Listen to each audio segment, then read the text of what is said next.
Hey guys, welcome back. I'm Alex. This is Mr. Jones, my 69 Valiant. I have a super exciting project today. I have the rims and tires.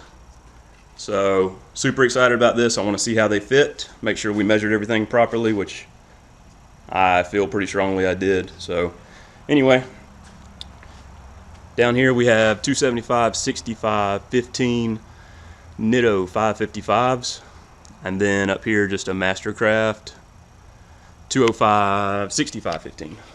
So I'll show you the rims in a little bit because we have a little bit of work to do before we mount the tires on the car.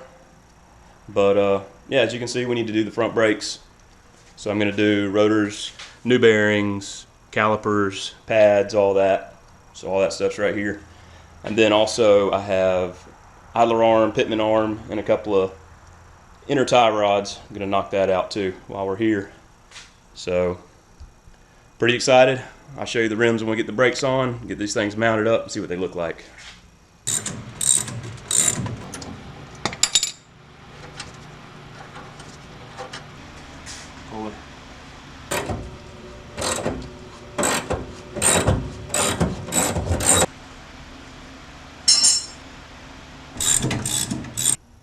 This stuff's been pretty easy to install. The idler arm here, as you can see, just one bolt going through the frame and then a nut on that side. So here's the new one, and these fittings, just make sure you grease them. Some of this stuff is greased and some isn't, so just go ahead and put this new one in there. Got all that steering stuff on, so now I'm going to get this rotor off and get our new brakes going on.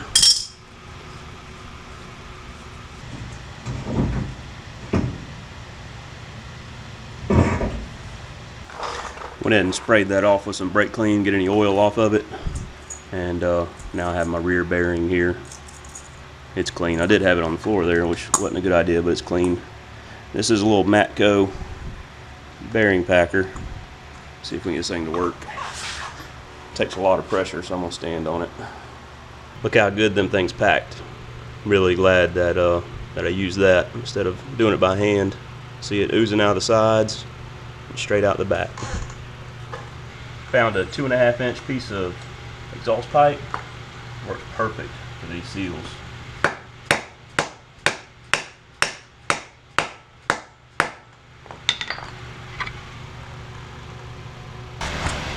Went ahead and cleaned up the spindle.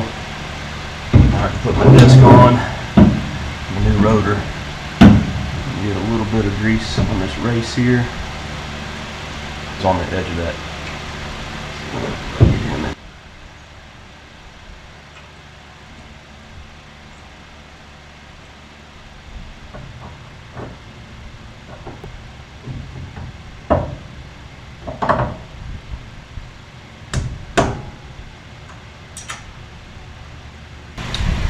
Found these braided brake lines a while back ago. I don't even remember where I got them. Probably had them a couple of years, but I'm gonna try using them. Never used braided front brake lines before.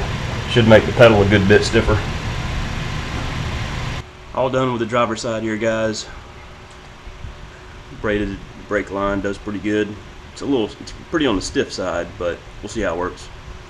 Anyway, on to the next side. I'm not going to bore you guys with that. I'm going to go ahead and knock that out, and I'll bring you guys back so we can get these wheels and tires on. Passenger side brakes are all done. I had a problem over here that took me a minute to figure out, so ended up getting dark on me. Let me show you. The O'Reilly is where I got my calipers from. I got everything else from RockAuto, but in my caliper boxes I have these 4 bolts.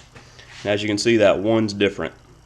And it was so close that I couldn't tell, and it was threading in, and I thought I had rust in my threads, but after messing with it for a few, I pulled one of these other bolts, and it's a different thread pitch, so they threw that in the kit on me, and I almost ended up stripping out my knuckle there, so that could have been bad.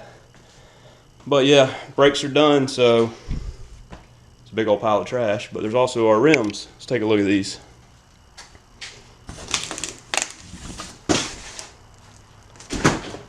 Now, after a lot of looking at rims and tires, I decided on these stock Mopar rims, and I'm gonna get the dog dish that says Plymouth Division on it, but I just could not find a wheel that I thought that fit this car better than this right here.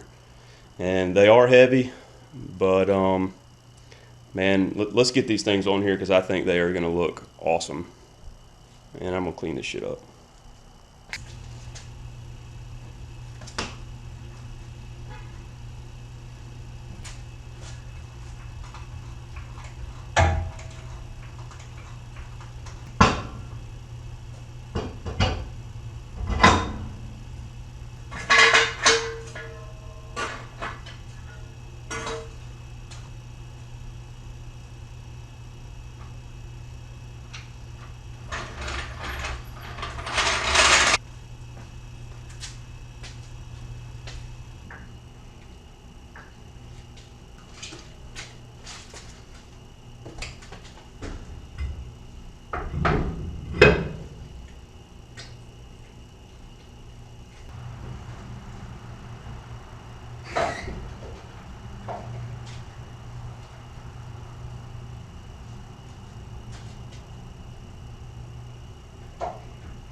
Well, that's on the ground.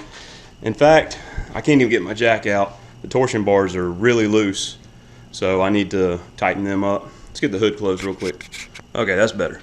So, like I said, torsion bars are way too loose. We need to lift that front end up, but I think that looks really good.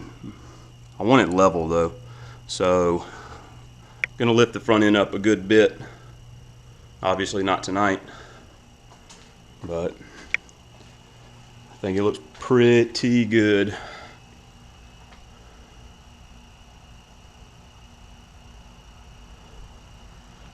Let me check out this other side. Now on this side, because of that super stock spring on the right rear is just a little bit taller, so that's why it sits just a little bit taller on this side.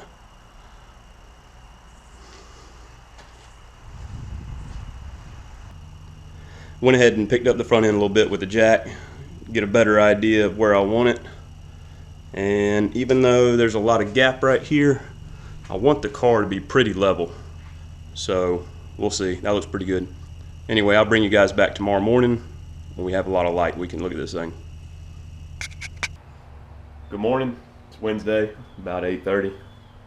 Wanted to give you a better look at the car with daylight, so here you go. Let me get down a little bit lower here.